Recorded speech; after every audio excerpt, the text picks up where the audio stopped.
Trust Radio Network interview is coming your way, sponsored by Opum Tax Advocates and the Law Office of Attorney Stephen A. Leahy, PC, 312-664-6649, or visit chicagotaxteam.com. It's going to be your hub to fight the IRS. I miss doing that because, boy, howdy, Attorney Stephen Leahy and I were ripping up the airwaves on our old haunt, but enough about me. Here is Attorney Stephen A. Leahy. Enough about you, Jim. Now let's talk about me. Well, I'm all over the place. There we go. Welcome to the program. I am your host. I'm Attorney Stephen Leahy. We have a special guest today, Keith Brin. He has a very long biography. Read the description. We're going to talk about it here, but I'm not going to give him this long intro because he's got a long intro. You really do. I have a long intro. You really do. It's a winding path. So we're going to start. Well, we're going to get to it. Okay, and I always like to start at the end, but I'm going to start at the beginning today. So let's start at the beginning. This is again Attorney Keith Brin, friend of mine. And a friend of yours. Yes, and a friend of yours. And I'm going to ask you, first let's start here. Where are you from? Born in Chicago, moved to Highland Park when I was about 3, and pretty much outside of college and living in Chicago a little while, newly married, came back, never really left. So I'm still in Highland Park. What kind of work did your folks do? My mom was a tax judge. Really? Once upon a time. She is a docent now at the Holocaust Museum and enjoying that second part of her life very, very much. My father was an architect, so he's retired now. Really? You say tax judge, U.S. tax judge? No, Department of Revenue. Uh-huh. Yes. Uh-huh. Likely the very people that you sort of very people. Oh, really? No, I do tax court cases, and they have the tax court downtown, and I've only gone there once because you don't generally go to court. Even with tax court cases, very few go to trial. And I went there once, and I thought it was a great. I thought it was a great experience just to be there, just say, oh, so this is the tax court. Nothing got done that day. No. It's the wheels of government. Why would anything get done? It's the wheels of government. I think it's so important. That's the way it works. And we're going to talk about government because you've got a long history with government. But we're going to talk about that after I'm always interested in where people come from and what their parents do, because that kind of feeds into what you do, right? Did you always want to be an attorney? No, actually, and I was discouraged from being an attorney because my mom was a teacher. They had me and my brother. She went back to law school and became a lawyer. So she had always wanted me and my brother to be physicians, because why not? It's a better job. Of course, my brother succeeded. Oh, is he? And I took a different route. Yeah, he's an emergency room physician. Really? He's a couple of years younger than me. He lives in the Milwaukee area, and he's really great and loves what he does. And I just took a different route.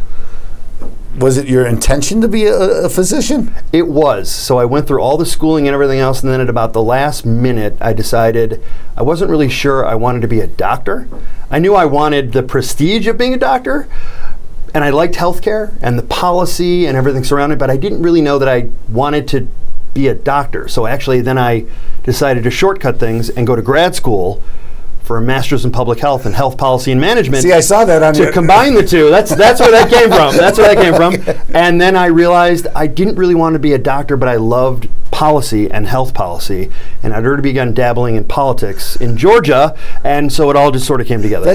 I want to talk a little bit about your mom going back to law school, because you said late in life she went back to law school. Later in life, right. Yeah, it was about 7th grade for me. I went later in life. Okay, I wasn't married with children, as your mom was. Right? Yeah. I'm sure that was. Do you remember that? Was that? I do. Yeah. I remember her studying and everything else, and obviously I didn't realize how complex the material was and what was the investment that was necessary to become a lawyer, because I was in 7th and 8th grade. But I remember her studying at the kitchen table. And did she go full time? She went part-time. Okay. She went part-time. Where did she go? She went to Kent. Really? Yes. I love that. Yeah. Once upon a time. I went part-time myself, so I know how. I was in law school for 7 years. Think about that. Because you intended, or because the grades just didn't? No. I have a master's. Right. I have an LLM. You all smarty pants. Yeah. Look, so I 20 years of advanced degrees. Look at you. I did the dual degree thing. Oh, that's fantastic. Yeah, so that's wonderful. So, and I was already, enough about me. Well, that's why you're good at this. But I just think that was that. interesting about your mom. Yeah, going back to school and then discouraging you from being an attorney. That she really wanted me to be a physician. Look, she grew up. Her parents were Holocaust survivors, so they came here with nothing. And the conventional wisdom was you want your kids to be doctors, lawyers, accountants, and they decided that the doctor was the best way to go. And I had an affinity for science, so it was, and they wanted me to be a doctor, and it just didn't until the last second. It just sort of didn't pan out. So that you way. went to undergrad. Where did you go? Emory in Atlanta. Why? So I visited a lot of schools, and I was on my way to Michigan, and then I went to visit Emory in Atlanta, and I fell in love with the school. That seems like to be a common thing. So I'm always interested, it's one thing. I went to Loyola. How did you get there? It's in Chicago. It's kind of an easy thing, right? And we're going to get to your Loyola experience also. But, when someone goes out from outside, they go to these law schools, they go to these undergrad schools, how do you wind up there? How do you think about that? You went to New Trier, I assume? No, I went to Highland Park High School. Oh. Yeah, Highland Park all the way. Public schools. That's right. Glencoe goes to Highland Park. Glenbrook North, and from Northbrook they go to Glenbrook North and New Trier. How was your high school experience? It was good. Look, Highland Park, Deerfield, Northbrook, in a large extent it still is. It's a wonderful bubble to grow up in. It really is. It really is. I have no complaints. Certainly we didn't get exposed to the world and a lot of the real issues of the world, whether it's racism or whatever else, or even anti-Semitism in Highland Park. We were never really exposed to it. We knew about it. We learned. We got great educations. But I didn't get exposed to the real world until after I was done with high school. But isn't that what our parents are supposed to do for us? Protect us from that? Yeah, so I love telling my kids I have two jobs in life when it comes to you: keeping you safe and annoying the heck out of you, and I am not going to fail at either. So I am the loudest guy cheering for his kids at the game so that everyone can hear me, so the kids look back at me with dismissive grins. Dad. And you know what? But I will absolutely keep them safe. And look, I moved my family back to Highland Park. It really is just a wonderful suburb. It is. Where were you before? We were in Chicago. So my wife and I got married. We stayed in Chicago. Where'd you live in the Chicago area? A couple of places, but last we were at Damon and Belmont, and they're towards Lake Shore and everything else. It was a lot nicer, I think, than in areas and safer than it is now. But we had a little girl, my first child, and 1,500 square foot condo became real small, real fast. So she is from Deerfield. So we moved back to Highland Park. Your wife is from Deerfield? Yeah. And we moved back to Highland Park, and that was it. And it's just been great ever since living in Highland Park. Did you know her in high school, or did you? No, we were set up on a blind date. Yeah. Is that after classic long after college? I sat on the number for 3 weeks because I just didn't want to even deal with dating or anything else. So it just. That's a whole other story. So let's go back to undergrad. You're an undergrad. Yes. You said something about. Tell me about your undergrad degree. What was it about? It was in biology because I was going to medical school thing. So at Emory, like a lot of other schools, if you're going, you pretty much qualify for the most part for chemistry, physics, whatever. So I liked biology. I took biology. Got a biology undergraduate degree, and that's what I graduated with. Emory was wonderful. I would go back there and be a student. Right? No. It's funny because, again, I interview a lot of attorneys, and some go always ask them that question, what brought you there? And so often the answer is, I visited and I just fell in love and I just wanted to go there. And I just think that's interesting. That's how I went to Western Illinois.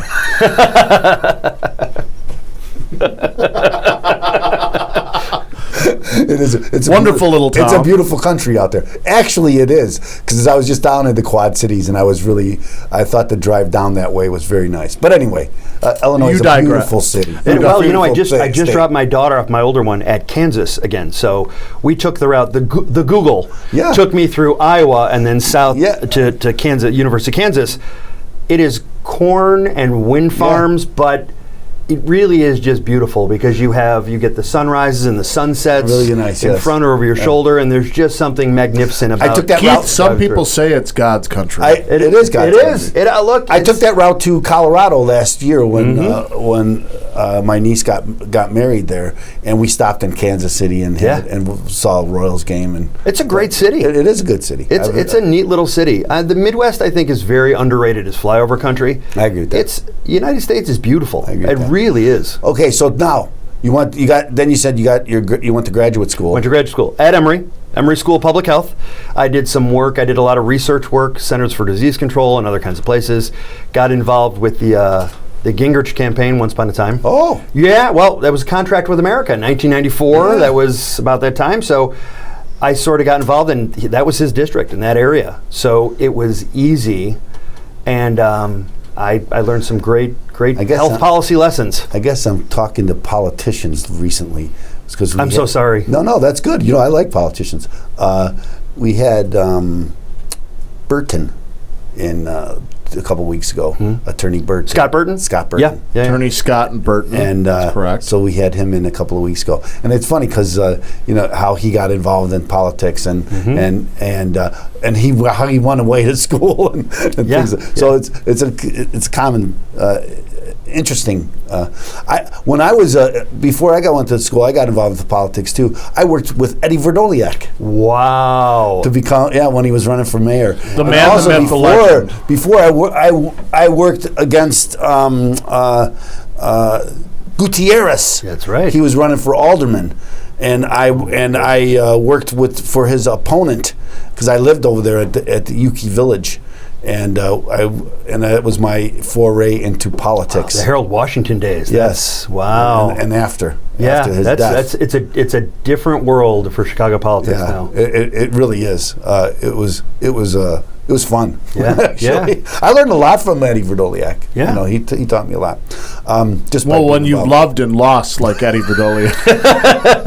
When you went to, I don't want to talk about that. I used to listen to him on the radio. He was one of my favorite radio hosts. Him and Ty. They used to have Eddie and Ty on. Right before another one of my favorite radio shows was G. Gordon Liddy.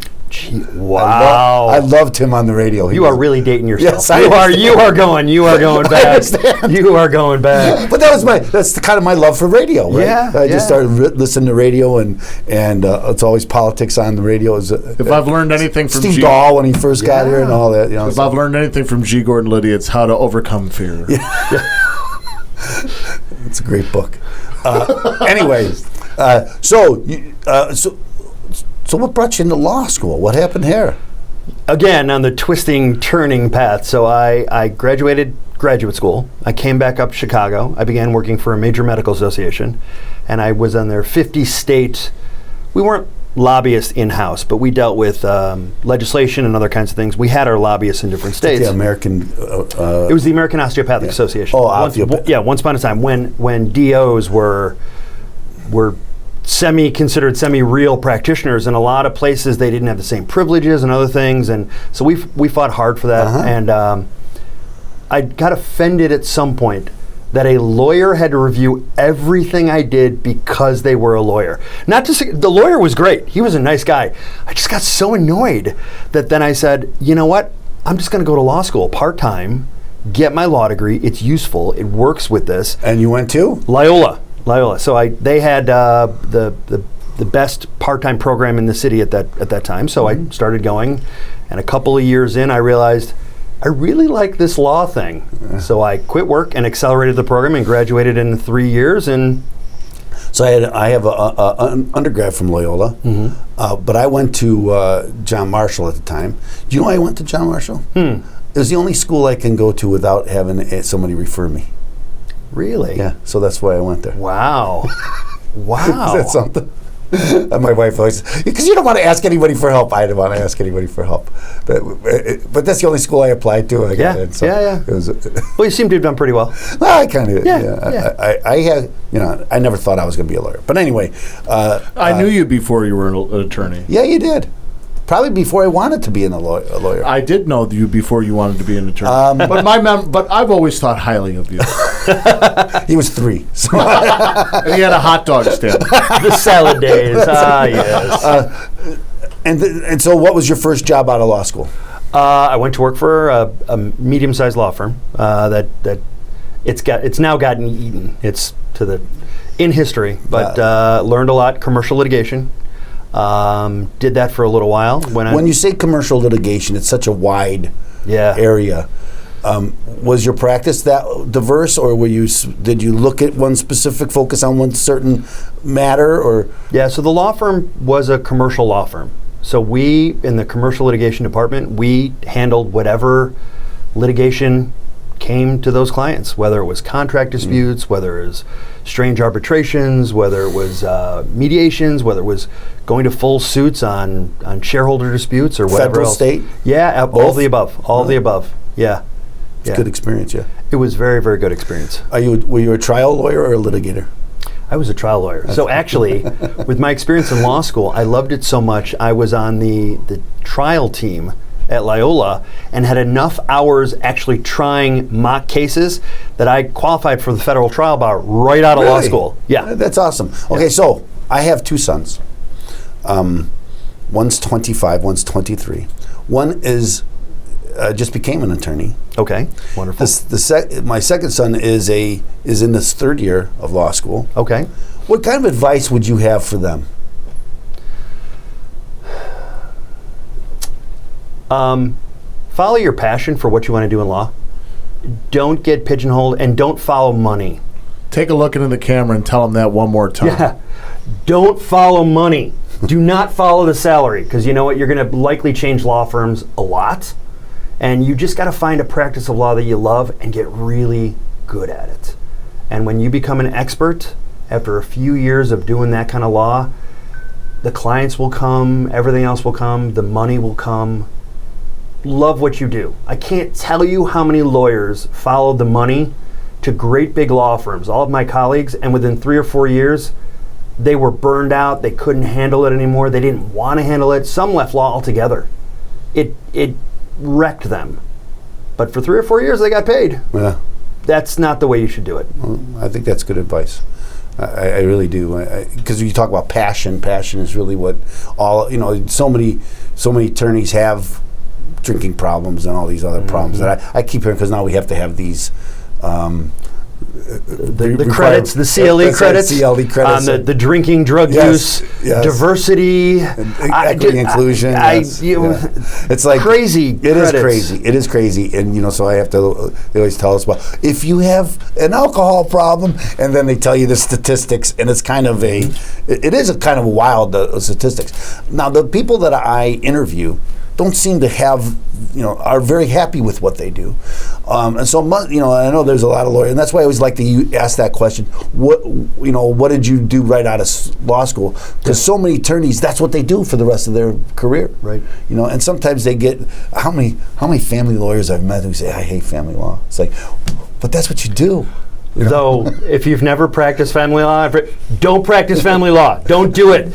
Everything is personal. If you want to be a psychologist and a lawyer, do family law. So some of my favorite lawyers, I've said this to. It's so rough. So one of my favorite lawyers, I have several that good. One is Karen Conti. Do you know Karen Conti? Sure. So Karen Conti's a family lawyer, and I've asked her this. She said, "I just love it, Steve. It's just I love doing with this." You have to. So many, and almost every other person, it's the worst. That's the worst area. If you love that, if you love helping families, if you love dealing with every bit of garbage and everything is personal, and it's just. But if you enjoy doing that work. Family law's for you. If you don't love all of that, don't go near family law. It will drive you crazy. I agree with that. But again, you have to find your niche, and if you go into a niche you don't like, you're never going to be happy. Right. So find what you like to do. But Steve, you're a tax attorney. How could that be? I love it. So that's what I do. Yeah. So it's what you kind of have to make your own practice, don't you? You do. And I mean, look, there are lawyers who do bankruptcy law. There are lawyers who do criminal defense. A very good friend of mine is a public defender. Talk about someone who must love what they do. And he really, really loves what he does, to the extent that if I could hire him, if I had, God forbid, ever gotten in any kind of trouble like that, I would hire him in a heartbeat, because he loves it. He's good at it. He loves it. The mission of the public defenders is something he really believes in. He is so suited to that role and no others in our system. It's amazing that the two matched up like that, but they did, and the system's better off for it. Mm-hmm. Find something you love to do. Mm-hmm. Now, I'm going to get into something a little bit, because you moved on from your civil litigation. Yeah. Talk a little bit about what you did next, right? Well, let's see. So I realized at some point that I had golden handcuffs, and I wasn't seeing my firstborn child. I was getting paid well, but a lot of time. Your time wasn't your own. I was billing 60 or more hours a week, which, as you know, that means you work even more than that a week. And I would come home from work with work in hands. I'd leave before the sun came up. I'd come home when the sun came down, and my weekends were filled with work, and my life was missing something. So I decided to leave that practice of law, and I went off in the business world. I did something sort of interesting, is that I was a turnaround specialist, but not really so much in the business world. So I would go into small and medium-sized businesses, because I did a lot for this with the law firm, with my role as corporate commercial litigation. And I would find where they were doing well in revenues, but they were failing as businesses. So I'd look at contracts. I would look at all kinds of different metrics and receivables. I got a lot of accounting and managerial finance in my graduate degree. And I would find problems they had in their businesses and really help to turn them around. And in fact, it was easier to bring in an associate general counsel to the business over a consultant to do the same thing. Because you bring in a consultant who's looking at the books, everyone thinks they're getting fired. You bring in a general. True, though. You're right. You bring in an associate general counsel, you've just bulked up the legal department, even though all of the board members and the C-suite, they all knew. And I prided myself in never having to let anyone go. And that lasted until businesses, even the ones I was working on, I couldn't save. And it had to do with a huge economic downturn that I couldn't find. So, that was my in-between, my way out of law firm life into the business world. I wanted to talk a little bit about the time, and you mentioned how much time you put in as an attorney, and so I want to talk a little bit more about that, because you have to love it, because you put in all that time. Yes. Right, and time, and of course, I'm thinking about it because I put a lot of time in my, I remember I asked a marketing guy once, asked me, how many hours do you work a week, Steve? And I went through the hours. He's like, try to take Saturdays off. And I said, I can't do that. And then I took a Saturday off. I had never worked a Saturday since, right? So it's like, you can learn, hey, I could do this. Now, in a way, I kind of do what you did after that, is I help businesses now rebound, right? Most of the people I help are business owners who have tax problems. They usually have tax problems because they have some area in their business where they're having problems. Right. Usually it's bookkeeping and accounting, right? Oh, so those pesky numbers. But that's a different skill, isn't it? Yes, it is. Yeah, it is. Okay, so then was that like a business that you were in? So it was my own business, and I did it for a little while, for a couple of years, and then I took a little breather, and then entered politics, more politics. it came back, so to speak. Now, during this time, I had done some political volunteering work. Up in my area, there was congressional races that needed help, and I helped out on more than a few of them. But I kind of skipped over this, and I want to I'm going to go back because I'm going to talk about Newt Gingrich because I like Tutti Frutti Nudie. Yeah, you know, I really do like. I thought he was a great speaker. At least he was initially. You know, it's like all conservative. We turn on our own people so much. You know. Yeah. Well, I think the speaker's biggest fault was that he thought once he became speaker that if he played nice with the press and everyone around him, that they would listen to what he said instead of just trying to play gotcha and find problems, and that's what they did. And so I think our speakers that followed him had the same problem. Yes, the exact same problem. I mean, that's a mistake of politicians. They believe they get elected or put into certain positions that everyone will suddenly like them or change their opinion of them. That's a great segue. Let's talk about your political career. So after the turnaround stuff, the then clerk of the circuit court, Sally Kaufeld, was looking for a new chief deputy, but more, she was looking for someone from the outside who could bring a. So now you had moved up here to Lake County. Yeah, I was in Highland Park, and as it happened, I had some connections into her, so she called me a few times and said, "Look, this technology thing is coming on us. I'd love a perspective of a lawyer and someone from the outside and someone who's comfortable with it. Do you want to come on in?" And are you a tech guy? I'm tech enough to break it. Okay, so people ask me that. So my advanced degree is information technology. So okay, I'm not there. Okay. I'm not. No, but that's only legal law information technology. So it's not how to do it. It's what's the legal consequences. Yeah. Although I'm an IT guy, but I always say I'm an IT guy to non-IT people. Is that yes. what you're saying? Yes. Yes. I'm the person that everyone who's non-IT comes to for help, and I fix it. I get it. I get it. Yes. That's me too. Yeah. Till at some point I say no. Call support. That's call Geek Squad. That's exactly right. I know enough to question the IT people, because they always want to talk like everything is. It's all a mystery. You mean I need to plug that one in? Oh yeah, that's what I meant. Because they want to talk about it like it's a mystery. It's really not. It's like a sales tactic, right? You always want to be I know everything. I agree with that. You don't know everything. It's a sales thing. I think that's the most important thing too. So, but you did more than that, didn't you? I did the circuit clerk's office. Yeah. So Sally was really she had a vision for the future of where the courts would be even before the courts were, and she knew we were going to incorporate electronic everything. So she brought me in and sort of tasked me with helping to work with her IT team and the county board and the judges and others in the system to start developing that next generation of technology for the courts. Obviously leading us to where we are today, but this was back in 2010 maybe-ish. And then she decided at the end of that term, she'd been there for a very long time, you know what, it's time for me to move on. And she said, I've had a great run at this, and she really did have a marvelous career with Lake County and was a great public servant. She said, I'm not running again. And she looked at me and I said, I hate to admit it, I really love doing this work. This is really wonderful and I'd love to continue this. And so I ran and I was elected. It was a different county back then, wasn't it? It was a very, very different county. Yeah, it was a different county. You have a role in county politics now, don't you?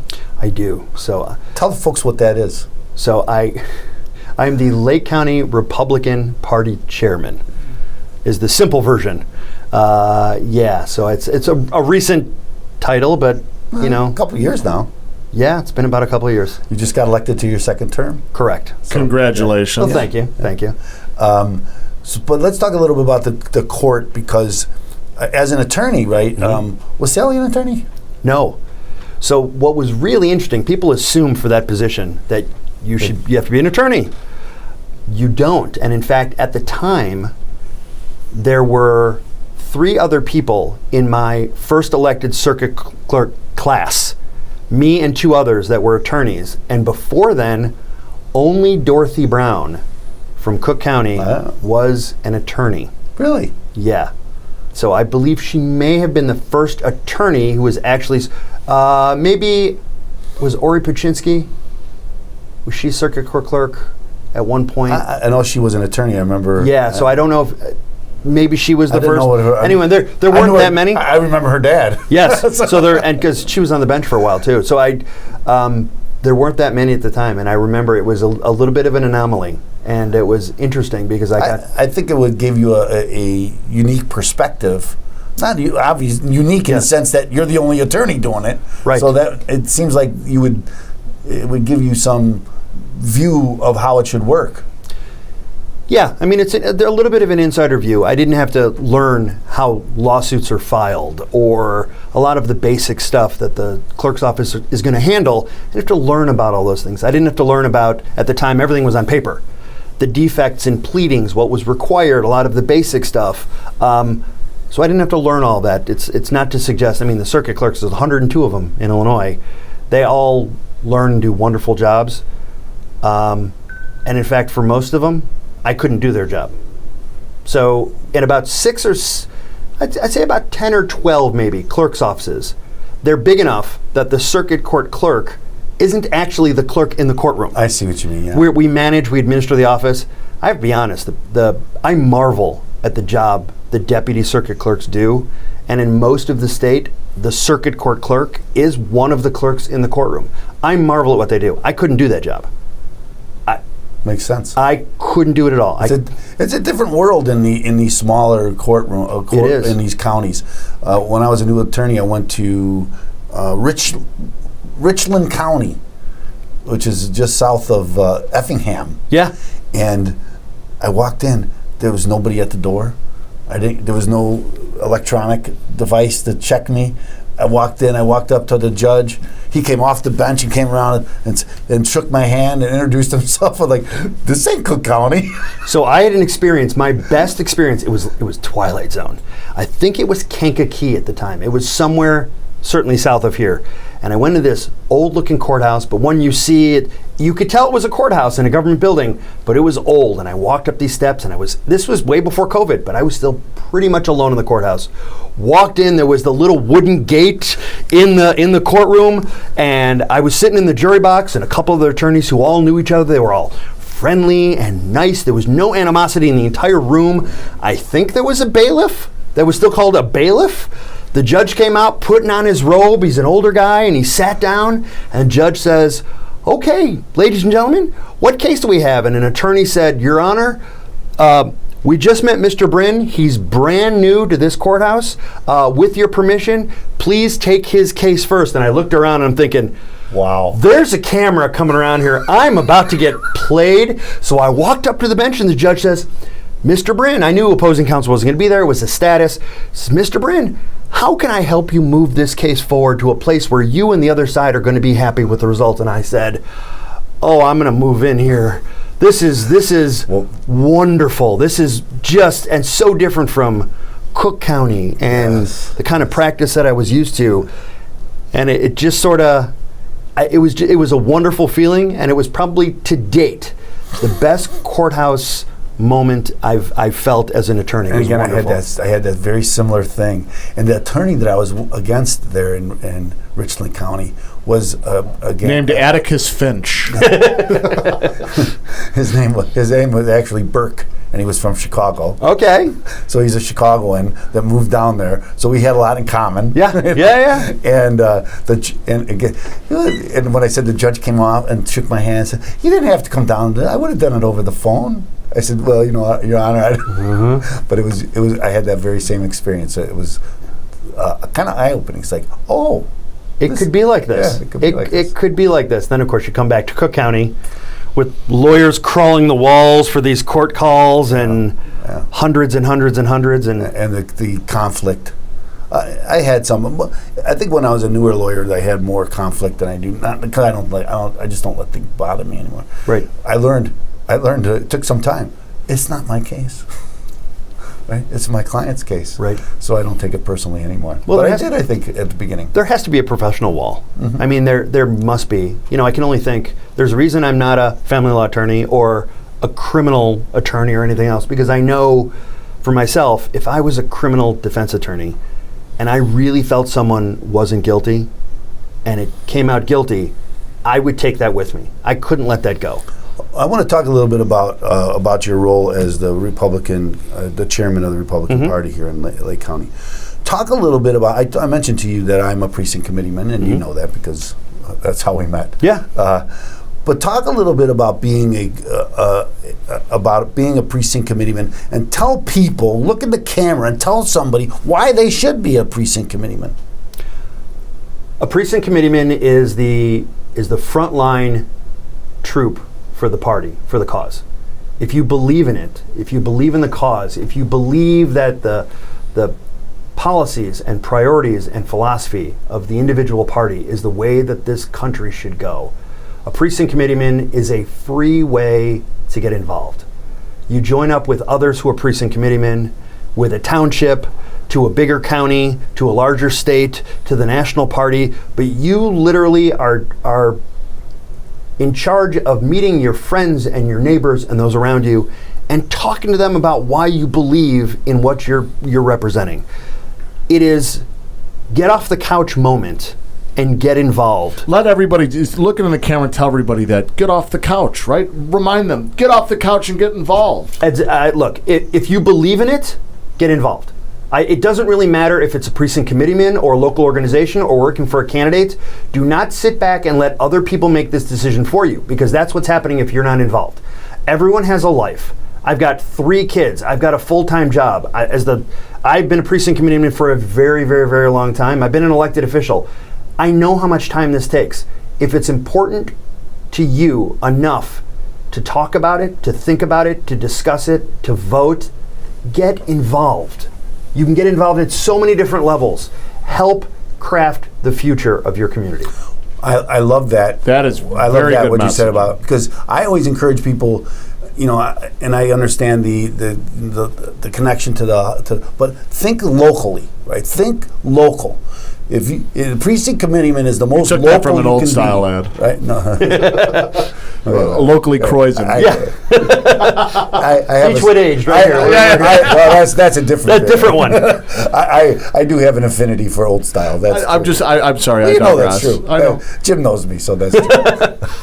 This is why this I think works. anybody who knows me knows old style's my thing. So, but anyway, but I try to encourage people, and I've been writing a lot about this because, and I think I mentioned to you that I got involved because, and I was a precinct committeeman some years ago, and I kind of let it go because of I was kind of disenfranchised with what was going on, and I was a member of a union, and the unions are, they tell you it's for the workers. It ain't for the workers, right? And so that's when I became a precinct committeeman, I thought it was for the citizens, and then I learned, man, not always, right?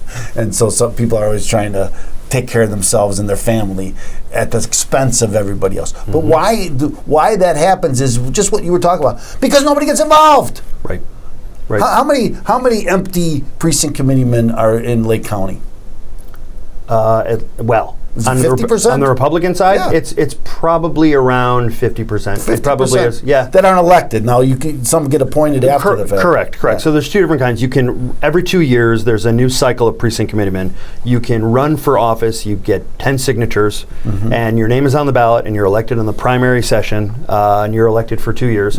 Or you can be appointed by the chairman of the county can appoint you, and you are essentially a precinct committeeman. There are differences in intra-party issues that you can vote for, but there really is, at the end of the day, no difference between elected and appointed precinct committeemen. But at the end of the day, it's important because you're involved. I agree. You get to meet the candidates. You get to talk to the candidates. You get to talk to your friends and neighbors about the candidates. It is your get off the couch moment. I agree, and I think that we all think that we can't have an impact, right? And when you look nationally, that might be true. You don't, maybe as a one person, you can't have an impact nationally, but you can have an impact in your neighborhood. I'm going to push back a little on you on the national thing. Look at the national figures now. Ask yourself if they were around 10 years ago. First of all, Charlie Kirk is probably 11 years old. But look at the national impact he's having. Just Candace Owens, Ben Shapiro. Look at all of these, and that's just on the conservative side. Look at the impact they're having, starting so small. Do you know Charlie Kirk was a Lake County guy? He was here. I don't know if you know this, but I have connection with Charlie Kirk. But he was here. It doesn't start any smaller. My son, when he was 15, was involved with Charlie Kirk, and would go to these events for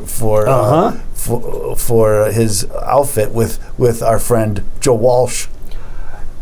Well, Joe, I have to say I'm a little disappointed. I get it. In a few of them endorsing the other side. But that being said, but I trusted Joe Walsh enough that I sent my 15-year-old son with him. Yeah. At the time, and he went to Cleveland, and then Charlie Kirk was paid for my kids to go to Florida to attend these events and get involved in politics. My oldest son became the youngest elected official in Illinois. Ran for the school board here and was on the school board. It's awesome. And that was directly because he was involved with Turning Point. Yes. And got involved in politics. Yeah. So my pushback to you isn't that you have to have a national impact or think you are going to. But you can. If you believe enough in something, there are others around you that also believe in it. You are never alone in any of your beliefs. First of all, the internet and social media has taught us that. Whether it's for the good or for the dumpster fire, there is always a crowd for whatever you believe in. But if you want to really channel that, you can get out there and do some really, really wonderful stuff. Think about your local community. How you may complain about the mayor, down to garbage collection, sewer, drainage, whatever else it is. Start there. Start on something local, and it feeds off of it, and it gets bigger and bigger till suddenly you want more forest preserves. Suddenly you're talking about environmental policy, and you've got people's attention, and that's all they care about are the people you are connected to. One day in the way past, you had to start this podcast real small. You may have had a viewership of 1. We got 3 now. You know what? that's hey, look, that's a big percent increase. 300. That's right. That's a big percent increase. So you know what? Everything's got to start small. I agree. Everything has to start small. But at the very least, you can do things locally. Get involved with your kids' schools. Find out why. Don't complain afterwards. Find out. Raise your hand. Find out why. By the way, anyone in your audience, you would be stunned to know how many people show up to school board meetings. Stunned. If you go to a school board meeting because something's going wrong, just to listen, you will walk in and think you're in the wrong place. That's right, because there's nobody there. Because there's nobody there. Yep. So you mentioned just now about drainage and sewage. We just had a meeting for our little neighborhood over here for sewage and the county board member and what they're pushing,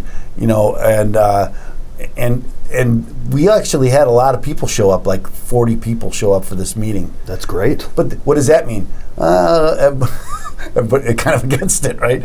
Because they want to do these taxes. But I don't want to get into that. But I just think but that's the kind of thing you're talking about. And I think exactly to get involved, start there, and then it burns. That fire starts burning. It starts. And politics is a strange kind of drug. It is. Once you get started into it and you start meeting these people, and it fires up those passions even more. And it doesn't matter whether you are the most hardcore Republican or the most hardcore Democrat or somewhere in the middle. If you believe in something that you believe can better your community and your environment, that's what politics is about.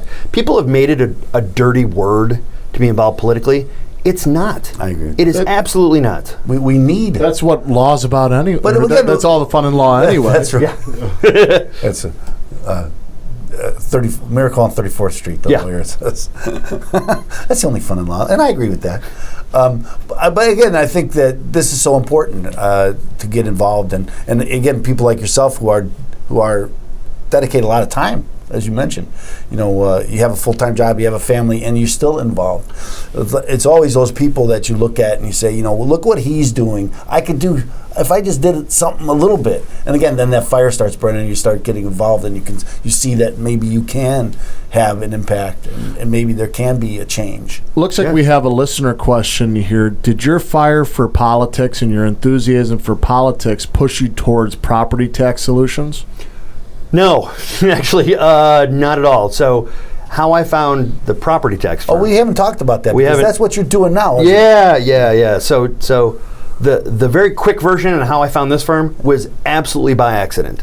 So I lost my re-election for circuit court clerk. The politics in Lake County changed drastically. And pretty much every Republican official I was sort of that tip of that spear, but I certainly wasn't alone, and we all lost. And within 4 or 6 years, the county had flipped almost entirely from where it was to the Democrat majority on everything. Talk a little bit about the numbers, because I think people don't really realize the number of elected Republicans, whether it's on the county board or state or countywide offices.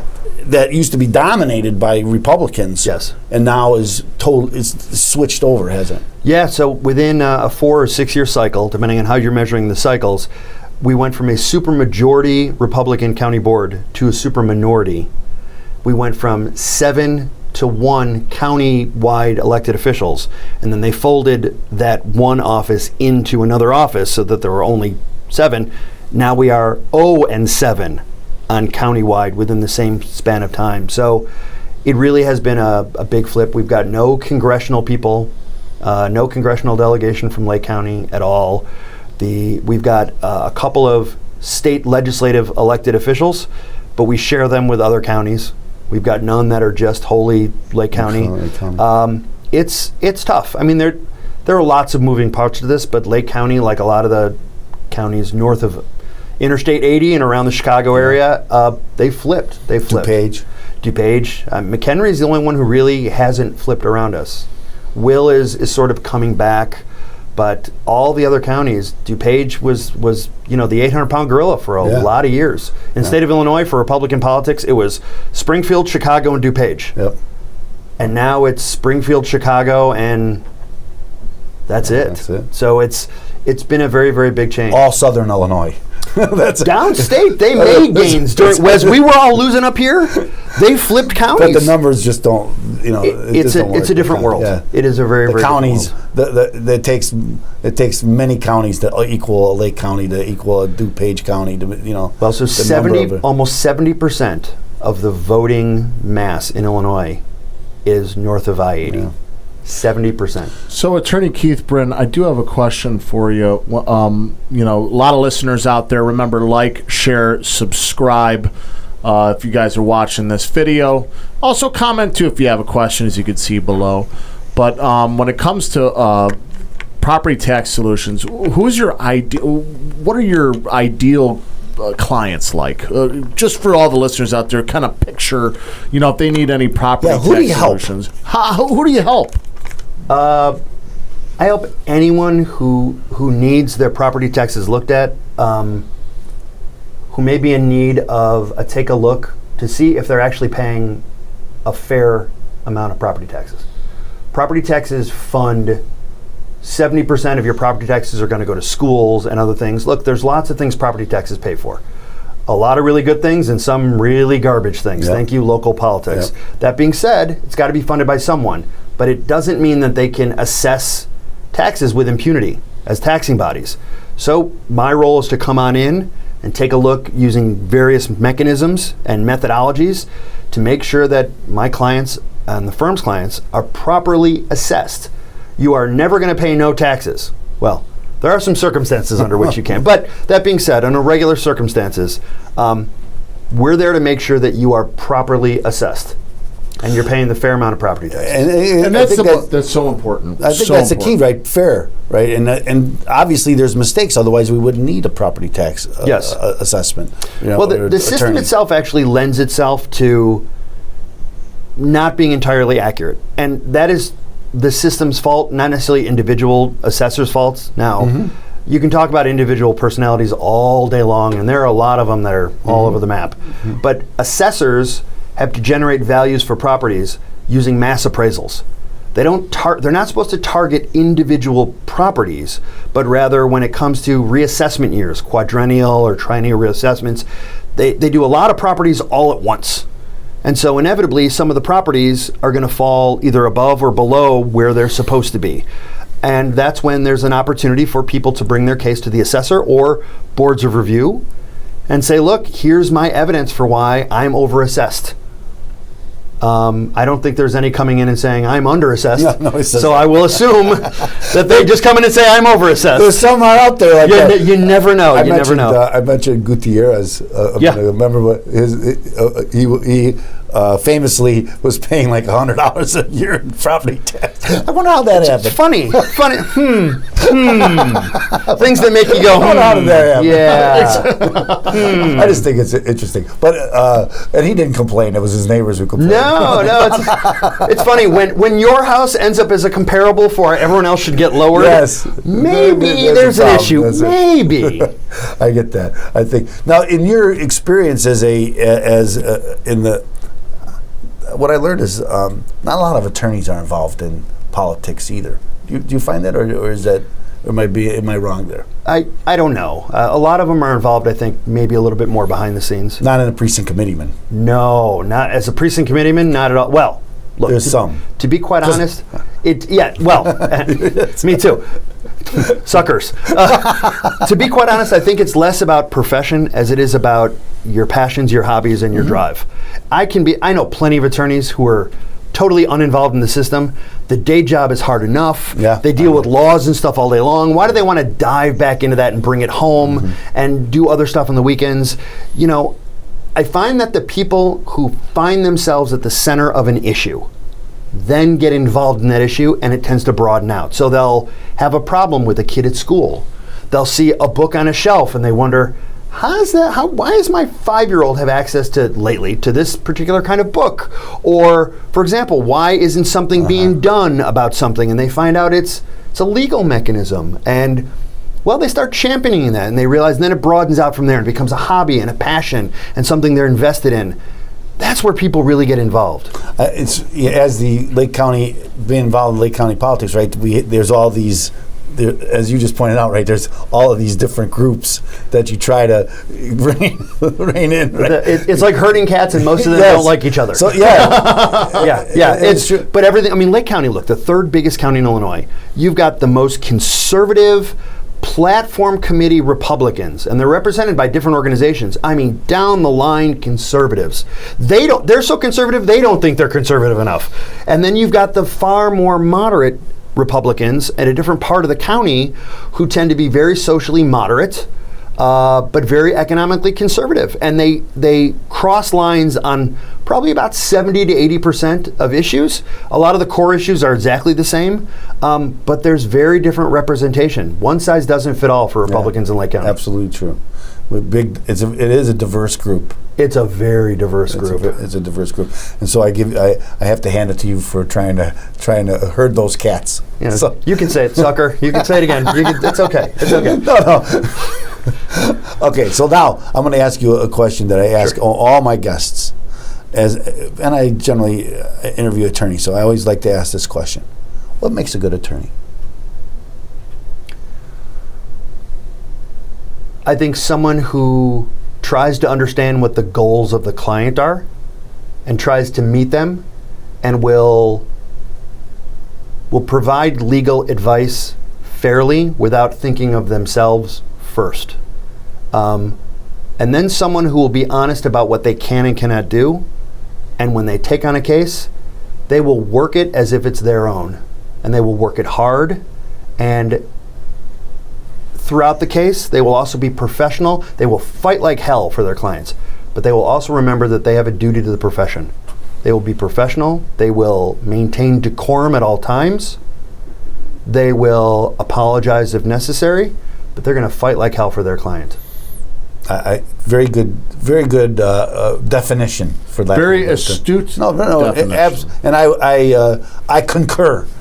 As an attorney. Excellent. Now, I'm always interested because and I have a variety of answers on that, as you might suspect. Although honesty and really client focus is really a common theme, and I think viewers maybe don't understand. Because there's lots of attorneys and not all are good, but most attorneys, at least many of our trusted professionals, right, do think about their clients first, right? Yes. Well, I mean, I can give you an example in my particular field. So for property taxes, there will be times where a property is assessed at a certain level. There will be a gap in between where we think we can argue the case. It may in fact be under assessed, and we may be able to go lower. I will have a very honest conversation with the client and say, Do we really want to bring this to the attention of someone, or do we want to keep an eye on it? You could save a few $1,000s a year for your business. You could. Or you can accept where it is now, and we will keep an eye on it, and I will weigh the odds. Well, you know what? With that advice, a lot of times they'll say, you know what? Let's just keep an eye on it. You know what I just did? I don't get paid. Yeah, exactly. But you know what? I satisfied the goals of the client. I did everything I could. I provided proper legal advice. I was a counselor, and we're going to keep an eye on it. And that's the goals of the client. So I've done my job. And in the end, that is your job, right? Right. And you know, if as keeping an eye on it, maybe you can help them in the future. But it's not about trying to sell them today. Right. I think that's so important. I think that a lot of people misunderstand attorneys, and maybe there are some that are. But search for a good attorney, right? Search for somebody, and that's why I love the interview attorneys. And I love that we call them the trusted professionals, because this is the Trust Radio Network. Because you could trust them, and that's why when you're looking for an attorney, and if you're running a business and you have commercial property, you know, Keith's the guy to call. Make sure as you just pointed out, doesn't mean that you can save them money, Right. but maybe you can. But if you can. Right. And who else was going to know, right? Unless you look into it, right? Right. So sometimes you got to look into it and find out, hey, I can't help you. Absolutely. Yeah. So as we're coming to an end here, Attorney Keith Brin, do you have one message for all the listeners out there? One final thing to kind of leave with those folks the good folks that are tuning in? Yeah, you know what? This is combining the political and the professional. Find stuff you love to do. Get involved in your community. Don't assume someone else is going to undertake to fight your fight. Get involved in things that make you happy, that you're passionate about, and keep fighting for them. They will fuel you. And whether it's politics, whether it's professional, who knows? Showing up is 90% of the game. Show up. Don't assume someone else will do it. I think that's great advice. I agree, and I want to thank you so much for being Thanks here. very much for having me. I hope you had fun. It's been a very fast hour. It's our first. It's always our first. Our first goal in the show is have fun. Oh, this was great. Thank you very much. So we'll have to do it again soon. Absolutely. So thanks so much for joining us. Remember, if you have a commercial property and you want to look at if you're being cheated, call Keith Brin. That's right, ladies. Thanks so much again. Thank you. That's right, ladies and gentlemen. Again, we want to thank you so much for tuning in to the Trust Radio Network Friday interviews. Again, next week we're going to have another great guest, so make sure you put it in your calendar. Tune in. Also, like, share, subscribe, all that good jazz. We want to thank Attorney Keith Brin. You see that phone number up there? Save it in your phone, because I can tell you what, keeping an attorney on handy, especially when it comes to property tax solutions, hey, that's important. You got to make sure you have somebody to turn to. That's why we interview professionals that you can trust. Remember, ladies and gentlemen, same bat time, same bat channel, and we want to thank Opum Tax Advocates and the Law Office of Stephen A. Leahy for sponsoring the show. 312-664-6649, or visit chicagotaxteam.com. It's going to be your hub to fight the IRS. Well,